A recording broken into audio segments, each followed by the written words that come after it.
Nga Marcelo dako sang kinanglanon, dako sang problema para sa amang water system, labi na gid sa sakit nga schistosomiasis.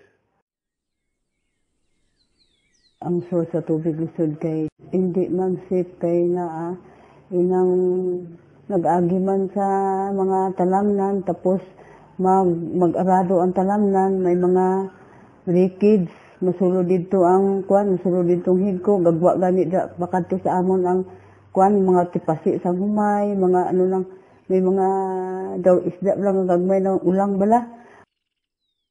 Amo naman sa laon ang tubig, kag amo na amon inumon ko anon sterilized bitaw. Happy kami na bataga na among ikay ang among tubig, potable na, limpyo na. Kag safe naman sa akong kapihan nga ginainom man sa akong mga customer.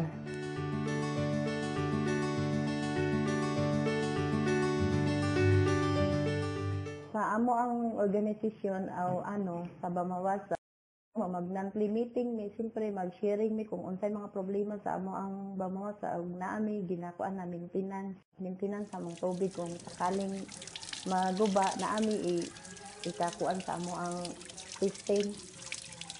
Dako kayong tabang sa akong pamilya ang kutak bulutay, siyempre nakalikaw na sa mga sakit tanan kay siyempre klaro naman namo ang tubig nga mas dasig ang karon kay 1 minute pa lang siguro puno na ang container. Happy kami sa tubig namo.